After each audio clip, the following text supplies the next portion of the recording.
Look at that. I could write off movies. For a second, I thought I was going to die because I started seeing light coming through the ceiling and stuff. So she went with this room right here. And then Mark ended up in the yard. Well, those were the immediate reactions following the Portage tornado. That storm had 135-mile-per-hour winds and left a path of destruction that was 11 miles long. It was 5:55 in the evening of May 7th last year when so many lives in Kalamazoo County changed from a powerful tornado. Chief Meteorologist Samantha Jacks sat down with local officials 1 year after that devastating storm.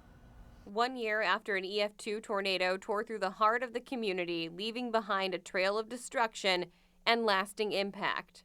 It has changed the perspective, I think, for every resident of Portage when you hear the tornado sirens go off or you see a tornado hit another community.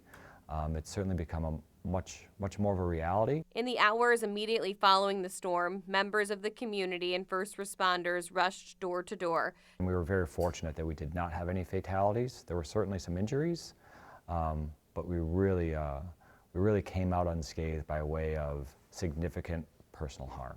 Tree loss was massive, an estimated 48,000 trees gone, changing the landscape of Portage. Some they were able to pick up the pieces and kind of get back within a few weeks.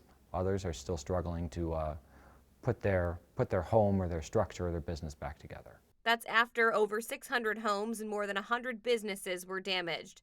Some still working to reopen a year later and funding an ongoing struggle. FEMA, we applied shortly thereafter. It was initially denied. Governor Whitmer did appeal that decision, and unfortunately in mid to late January we received word that that appeal was denied. Local nonprofit and state stepped in to help fill the gap left denied by FEMA funding. Now more than $3 million in state aid is being distributed for business and residential recovery. There's always going to be a greater need for financial assistance. The Portage Community Center has been on the front lines since day one. We helped over 400 families in the three weeks immediately following the storm with food, clothing, and personal care items. The ripple effect continues. Food pantry visits up 8% and personal care needs have jumped 27% since this time last year. A lot of families were, why they may have had insurance, were underinsured. So there are a lot of out-of-pocket expenses, and things are just still tight for a lot of these families. Resilience stories are everywhere, adults and children who lost everything. And we have students in our after-school programs whose houses were completely lost.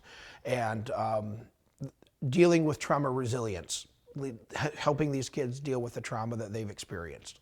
As our severe weather season continues, city leaders say they're more prepared and more aware than ever before. Those tabletop exercises that every community does became far more real. So there is that kind of learned experience now. Listen to those warnings, listen, they're out there to keep us safe. Now, Sam, 1 year later, tell us about the status of recovery efforts and how people can still help. Yeah, I mean, they can still help by visiting the local community. You know what I mean? Supporting those small businesses that were impacted so hard that were able to reopen. But it truly is staggering if you drive around the city and you know what was there and you see some of these houses that are still just smashed to the ground, seemingly untouched in some locations. So if you can and if you have the opportunity to support them, please do so. And you can visit portagecommunitycenter.org if you are also still in need of assistance.